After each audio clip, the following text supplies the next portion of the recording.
Buenas tardes a todos, bienvenidos a la clase de materiales de ingeniería. Les habla su profesor Omar Móvil y en la tarde de hoy vamos a discutir la segunda parte del capítulo número 9 y vamos a estar hablando o discutiendo acerca de failure o falla en los materiales. Así que déjenme compartir con ustedes la pantalla para que vean la animación, porque el PowerPoint tiene animación, así que voy a compartir con ustedes la pantalla y inmediatamente entonces nos vamos a la presentación. Así que como les dije, vamos a hablar de fatiga, perdón, les dije failure, que es lo que estamos hablando, pero vamos a hacer énfasis ahora en fatiga. ¿Qué es fatiga? ¿Verdad? Así como los seres humanos que nos fatigamos después de estar repitiendo o haciendo un trabajo continuamente durante el día, pues en los materiales sucede lo mismo. Los materiales va a ocurrir fatiga, que es prácticamente una falla del material, cuando al material se le aplica una carga que es cíclica. ¿Está bien? Y la pregunta sería, pero ¿cómo que es cíclica la carga? Sí, para muchas aplicaciones, inclusive las imágenes que he traído, ¿verdad? Muchas de estas aplicaciones de los materiales, por ejemplo, en un avión, nosotros sabemos que las alas del avión y el avión como tal, ¿verdad? Está expuesto a un estrés durante el vuelo que tiene que ver con la intensidad de los vientos. Si nosotros sabemos las turbulencias, si nosotros sabemos que no son continuas a lo largo de todo el viaje, hay una fluctuación de esa carga.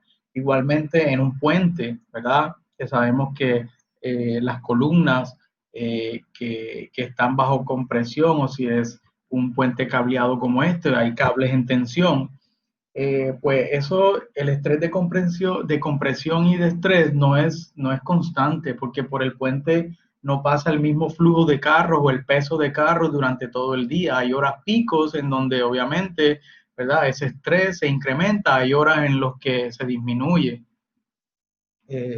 Igual en una escuela, cuando está llena de estudiantes, cuando no está llena, en fin, o un motor también. Así que durante todo el tiempo el estrés es constante. Por eso para muchos materiales y específicamente para algunas aplicaciones es bien importante, ¿verdad? El concepto de fatiga. Aquí vemos en la imagen, vemos precisamente, ¿verdad? Que el estrés no es constante, sino que fluctúa. Y aquí vemos, por ejemplo, que alcanza un valor máximo, luego entonces empieza a decrecer, pasa al cero, es decir que en este caso, por ejemplo, si era una fuerza de tensión, al atravesar aquí el cero, entonces aplicar fuerzas de compresión, por ejemplo. Así que aquí fuerzas de compresión, luego entonces empezamos a aumentar, ¿verdad?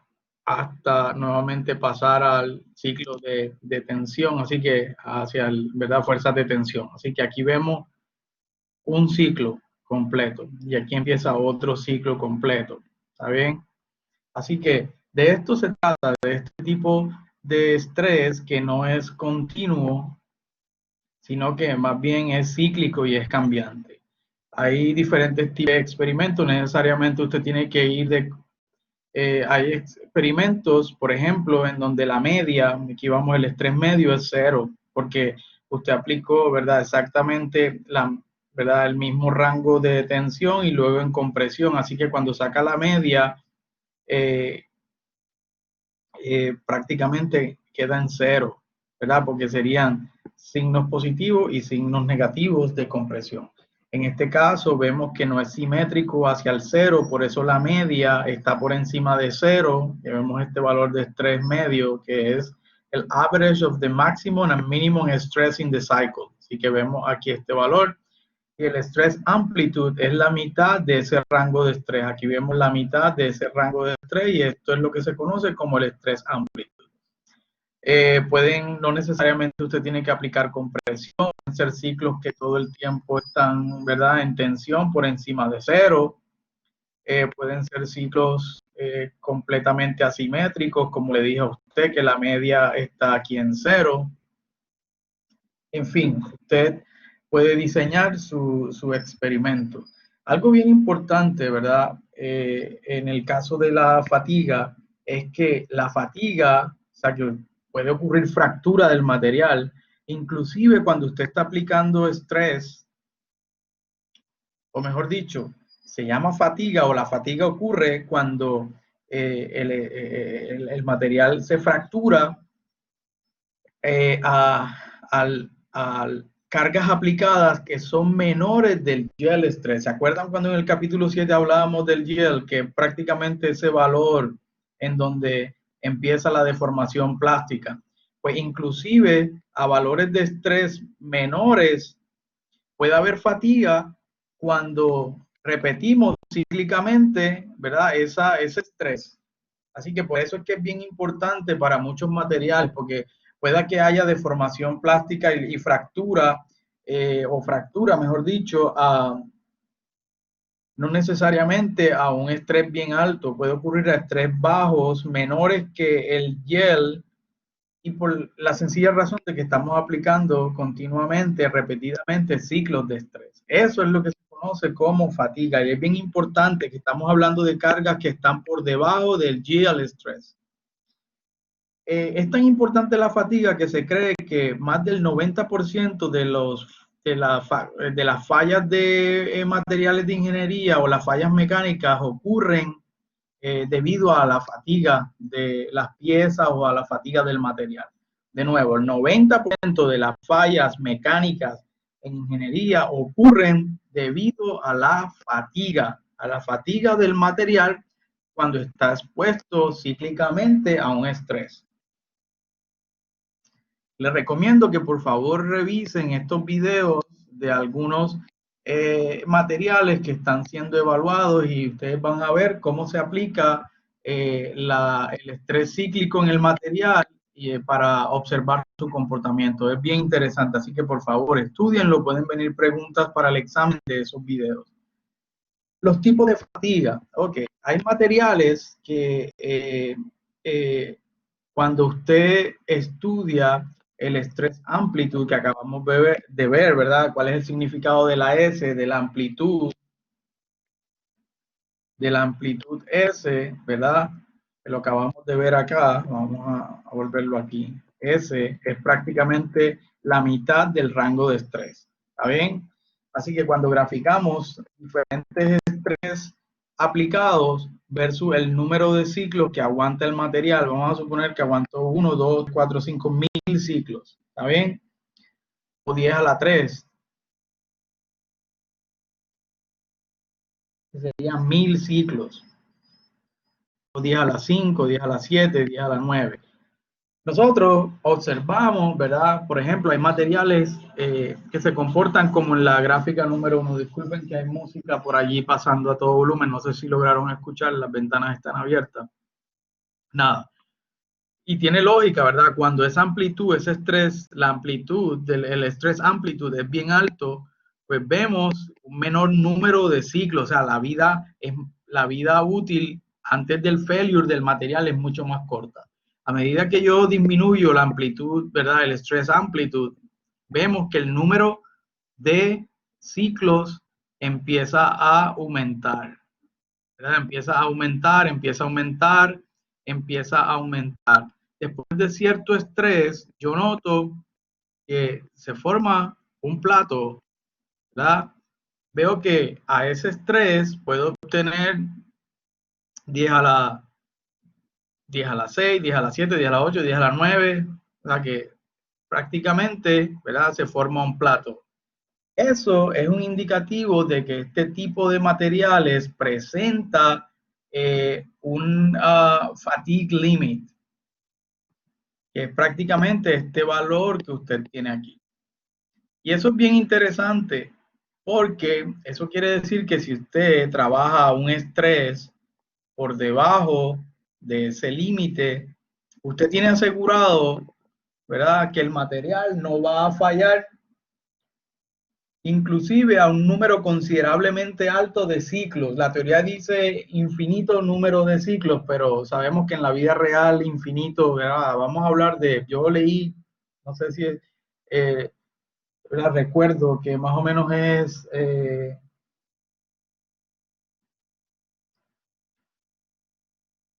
1.000 millones de ciclos, algo así, antes de que el material falle. Así que para este tipo de materiales es bien, ¿verdad?, claro cuál es ese límite de fatiga o el endurance limit. Por encima, ¿verdad?, de ese límite, pues entonces estamos operando en una zona no tan segura. Ejemplo, el acero, ¿está bien? El acero.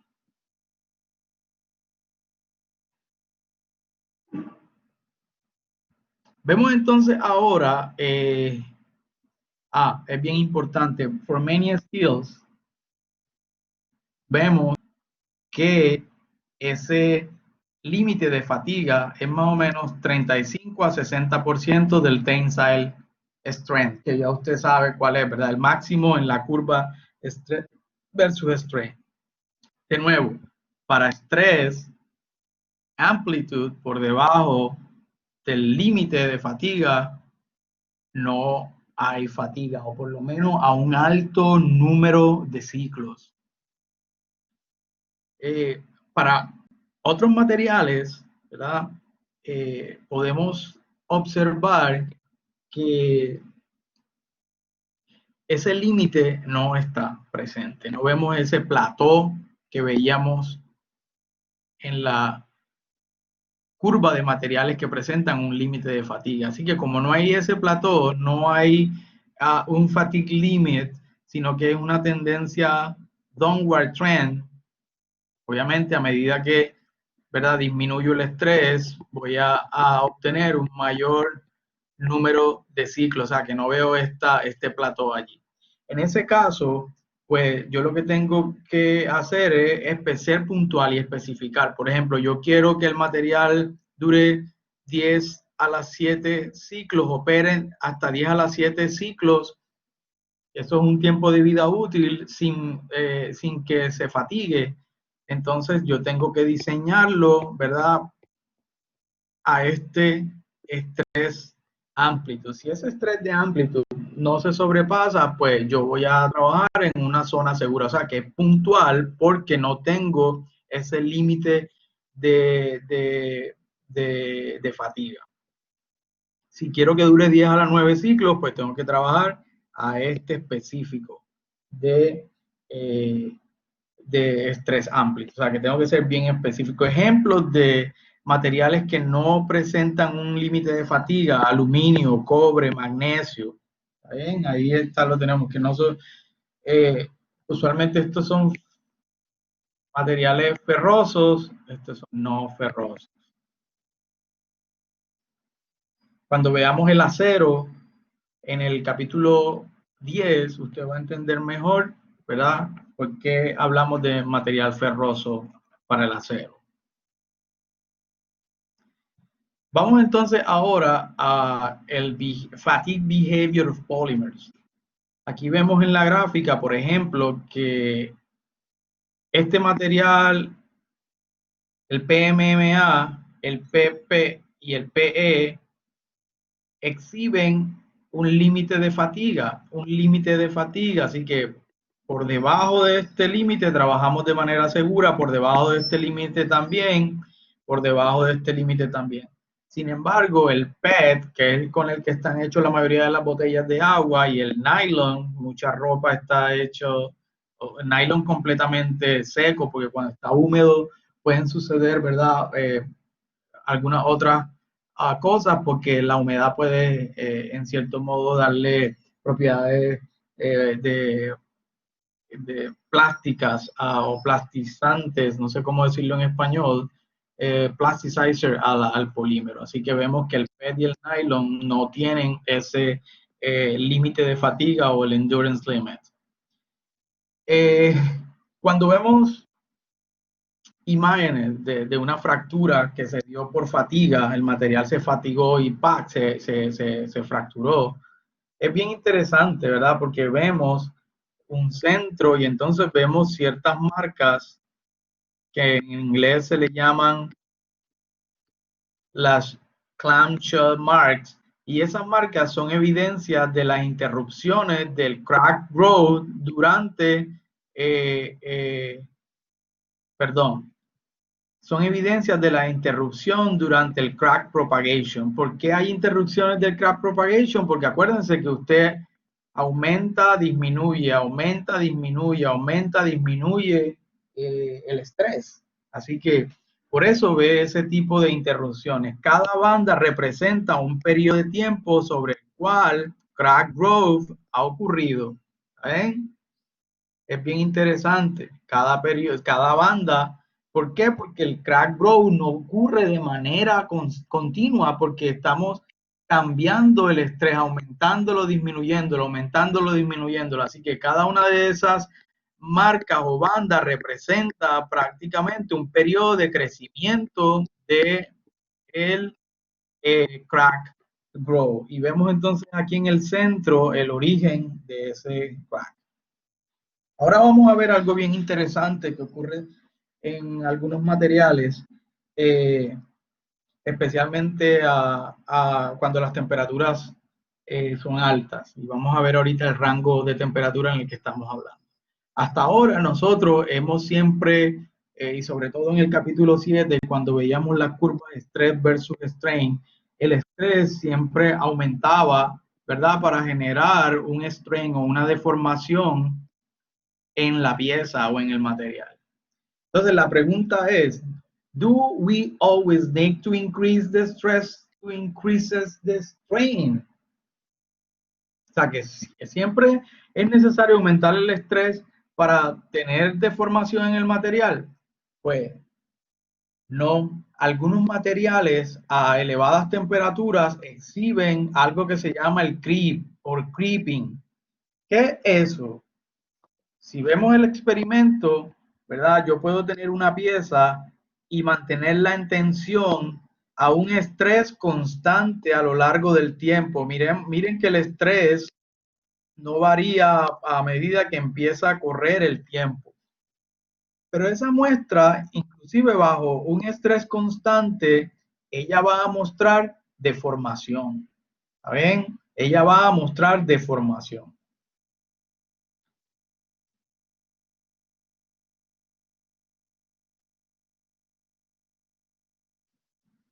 Entonces, bien importante, aquí yo quería mencionarle algo que está acá, y para muchos metales, el creep se vuelve importante a temperaturas que son más o menos el 40% de su temperatura de melting point. Acuérdense que la temperatura de melting point es cuando se derrite el material. Vamos a suponer que el melting point del material es 1000. A temperaturas mayores de 400 grados Kelvin, usted va a empezar, ¿verdad? Si coge la pieza y la somete a un estrés constante, usted va a notar creeping. Así que creep, si usted mira la gráfica, vemos tres zonas importantes. La zona 1, la zona 2 y la zona número 3. En casos prácticos, la mayoría del material que está exhibiendo creeping o que presenta creeping, la gran cantidad del tiempo ocurre en la zona secundaria, que es esta que usted ve aquí en azul. Es bien importante mencionar que durante ya les dije, most of the life is in the secondary stage. Es bien importante saber que durante el fenómeno de creeping o de creep, hay una guerra interna en el material de dos fenómenos que son opuestos. Uno es el strain hardening, y nosotros sabemos que, por ejemplo, cuando las dimensiones, ¿verdad?, del área cross-seccional de la pieza empiezan a disminuir, nosotros vemos, ¿verdad?, que hay junta entanglements de dislocaciones, que, ¿verdad?, ese constraint, ese pequeño espacio, el someter el material ¿verdad? A esa deformación, lo que hace es que lo endurece. Eso por un lado. Por otro lado, vemos que como estamos hablando de temperaturas elevadas, mayores de 40% de la temperatura de melting, nosotros sabemos que hay recovery y usted ya sabe lo que es recovery cuando empieza, ¿verdad? A prácticamente a ver sanación o se juntan dos mitades de plano, lo que llamamos anilación, y entonces el número de dislocaciones empiezan a disminuir. Así que vemos esos dos fenómenos. Uno, el strain hardening endurece el material y el recovery lo que hace es que al haber menos dislocaciones, pues se vuelva softening, o sea, se vuelva soft o se vuelva, ¿verdad? Más suave el material. Así que son dos mecanismos que son completamente opuestos y que entran en acción a diferentes etapas del creeping. En la primera etapa, si nosotros analizamos, ¿verdad? Bueno, para el fenómeno como tal, nosotros vemos que la curva no empieza de cero. La curva no empieza desde aquí, la curva empieza desde aquí, en donde ocurre la deformación instantánea, porque usted instantáneamente le metió, ¿verdad?, un estrés al material. Así que él ¡pum!, corre y se deforma instantáneamente allí. Así que por eso el creeping comienza no desde cero, sino desde acá arriba. Vemos entonces en la primera zona es bien importante notar una cosa. Nosotros obviamente sí notamos que al principio el strain, la deformación es rápida, pero luego va como que disminuyéndose, ¿verdad? A medida que pasa el tiempo. Si yo miro la pendiente aquí es mayor que aquí, que acá, o sea que la pendiente empieza a disminuir. ¿Qué es la pendiente? La pendiente es el rate de deformación, ¿verdad? ¿Cuánto se deformó versus delta E versus delta T? O sea, que si la diferencia entre, ¿verdad?, un punto inicial y uno final aquí es 3 milímetros y la diferencia de tiempo entre 0 y fue entre los dos puntos que tomé son 10 segundos, pues el rate de deformación es 0.3 milímetros por segundo. Así que la pendiente, y usted lo aprendió, ¿verdad?, en su clase de cálculo, la pendiente es prácticamente la razón de cambio, pues la razón de cambio de la deformación. Nosotros vemos que al principio la razón de deformación aumenta y luego empieza a disminuir. ¿Por qué? Porque como les dije a ustedes, hay dos fenómenos ocurriendo durante el proceso de creep. Pero en la primera etapa, la etapa primaria, predomina el strain hardening. Hay una deformación instantánea, ¿verdad? Y luego entonces se deforma rápido y eso lo que hace es que el material se endurezca porque el strain hardening es el que está dominando por encima del recovery, que todavía no empieza a suceder. O sea, sucede, pero no es el predominante. Predomina más el strain hardening que el recovery, porque apenas estamos empezando en el tiempo, ¿verdad? No llevamos mucho tiempo. Luego, ¿verdad?, vemos que llegamos a la zona azul, que es la secundaria. Justo en este punto donde empieza la zona azul, el recovery, o sea, los efectos de recovery son tan importantes como los efectos del strain hardening. Entonces, por eso vemos que en esa línea, en la mayor, que le decía ahorita, que, ¿verdad?, cuando hay creeping, el secondary stage es el que más tiempo dura, pues vemos que la pendiente es constante porque es una línea recta, o sea que tiene una sola pendiente. Es decir, que el rate de strain es constante. Y cuando no hay cambios, ¿verdad? O sea, la razón de cambio es constante. Eso es lo que se conoce como estado estacionario, condiciones en estado estacionario, en el steady state conditions. The constant slope, delta E sobre delta T, ¿está bien? Así que el steady es lo que se conoce como el creep rate de estado estacionario. Luego de que salimos de la segunda etapa, entramos a una tercera etapa en donde ya llevamos bastante tiempo aplicando este estrés constante, así que el material empieza a ceder. Los voids, los defectos, los micro cracks empiezan a crecer, el material ya está debilitado, ¿verdad? Y entonces vemos que esa deformación aumenta rápidamente. Es más, la pendiente empieza a aumentar porque la razón de cambio aumentó precisamente porque ahora es más fácil deformar el material porque ya está debilitado. ¿Está bien? Está debilitado. Así que ahí vemos las tres etapas del fenómeno de creep. Obviamente aquí ya finalmente el material cede. ¿Está bien? Así que ahí explicamos claramente las tres etapas de deformación a estrés constante con respecto al tiempo, que es lo que se conoce como creep. Aquí vemos lo que les decía. Para temperaturas menores de 40% del melting point, pues no vemos creep. Vemos que prácticamente si no aumenta la carga, pues el strain prácticamente se mantiene constante. ¿Está bien?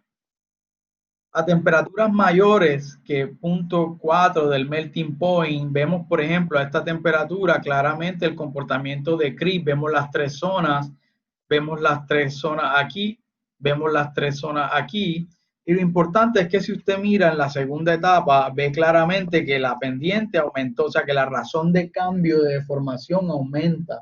Es más fácil a altas temperaturas que el material se deforme, ¿está bien? A un estrés aplicado constante.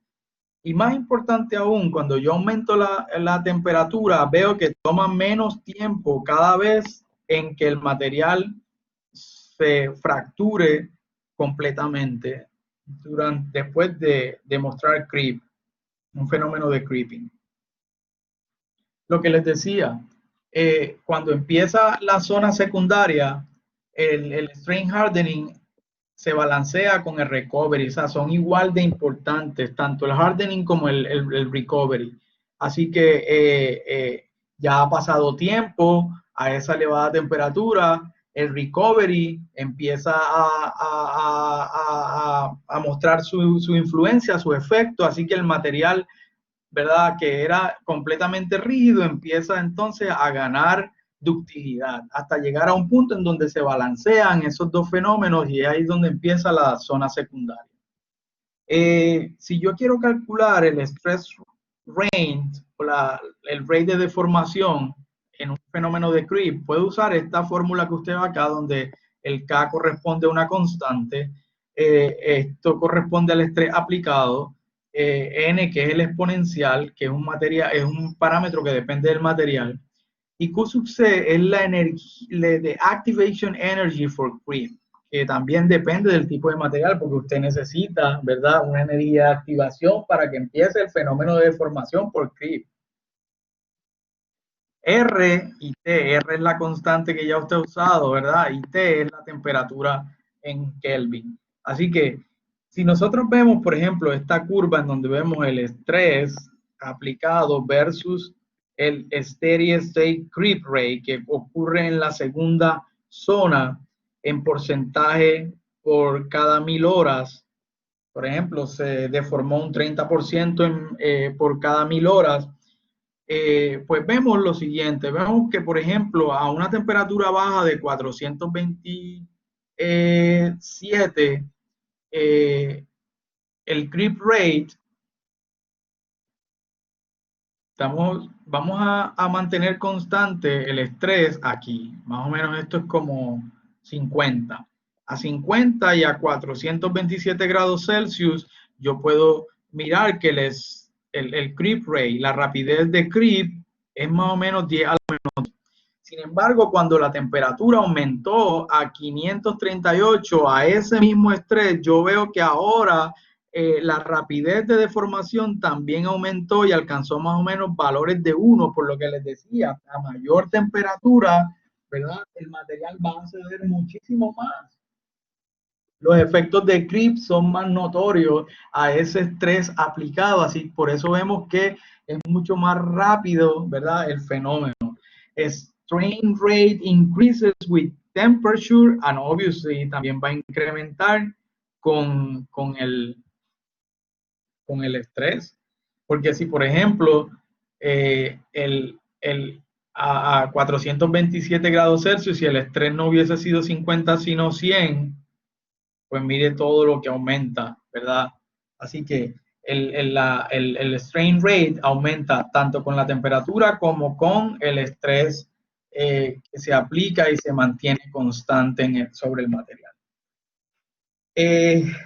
¿Cómo predecimos el tiempo de ruptura durante un fenómeno de creep?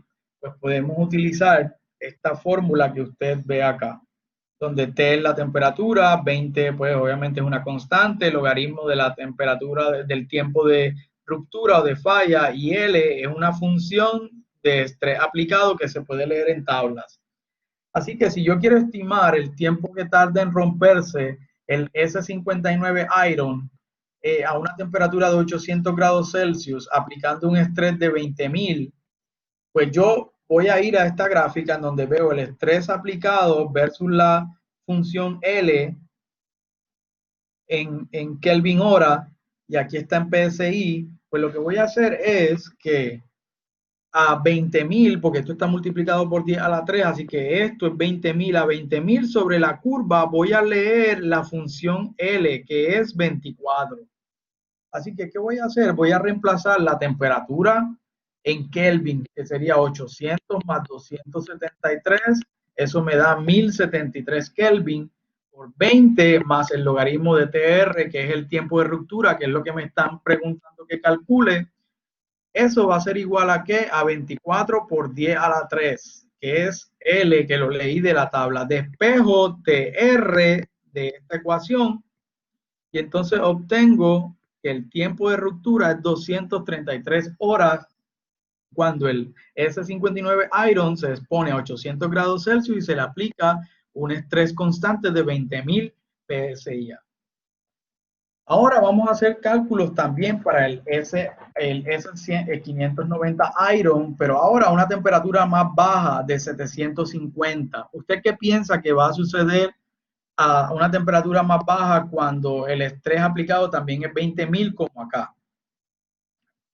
¿Va a demorarse más tiempo en romperse o menos tiempo en romperse a una temperatura más baja? Más tiempo en romperse, ¿está bien? Así que lo que vamos a hacer es que usamos la misma fórmula, nos están diciendo a 20.000, leo 24.000, aplico aquí 24.000, 24, o sea que lo único que cambió fue que ahora es 750 más 273 para la temperatura en Kelvin, eso me dio 1023. Despejo TR de esta ecuación y obtengo un valor de 2.890 horas versus 233 horas. Miren lo que hizo solo 500, ¿eran cuántos grados de diferencia? 50 grados. Aquí eran 800 grados, se tardó 233. Aquí bajó la temperatura a 50 grados y aumentó el tiempo en más de ¿cuánto? 2.000 y pico de horas. Porque antes nos dio 233, aquí 2.890. O sea que miren el efecto tan, ¿verdad?, importante en creeping, en creep, que tiene la temperatura. Así que con esto terminamos el capítulo 9 y entonces aprendimos un montón de cosas. Engineering materials not as strong as predicted by theory.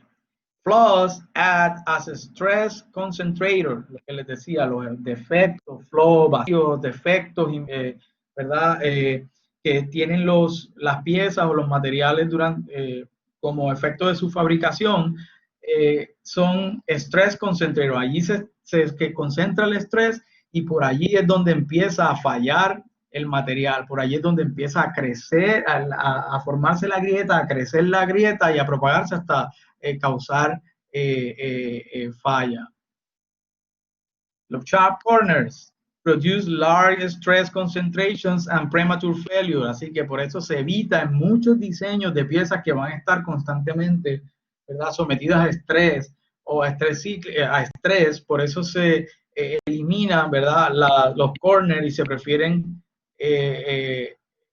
¿verdad?, que sean mucho más ovalados o que tengan mucho más grandes radios de curvatura. El tipo de falla depende de la temperatura y también del estrés aplicado. For simple fracture, non-cyclic, and un estrés y a temperaturas por debajo del 40% de la temperatura de melting point, el failure stress decreases with. Si yo incremento el máximo, el tamaño máximo de los flows, ¿se acuerdan? Si A aumenta, que es la mitad de toda la longitud del flow, pues el failure stress decreases with, incrementando el número, el tamaño del flow. También el failure stress decreases with, decreciendo la temperatura. El failure stress decreases with increase the rate of loading. ¿Está bien? Si yo aplico la carga mucho más rápida, eso también va a ayudar a que el failure stress disminuya. Para fatiga, que cuando el estrés es cíclico, los ciclos to fail disminuyen si yo incremento, ¿verdad?, el estrés, la amplitud, el estrés aplicado. Y for creep, a temperaturas mayores del 40% de la de melting point, el tiempo de ruptura disminuye cuando yo aumento el estrés aplicado y la temperatura. Así que con esto, ¿verdad?, resumimos las cosas más importantes que aprendimos de este capítulo. Así que nada, muchas gracias por su atención. Si tiene dudas, por favor, me deja saber. Voy entonces a regresar al curso. Voy a dejar de compartir. Voy a compartir la imagen. Así que nada, con esto terminamos el capítulo 9 y entonces estamos ready para entrar a diagramas de fase, que es el capítulo número 10, y que con eso terminaríamos el curso. ¿Está bien? Así que muchas gracias por su atención, que estén muy bien todos.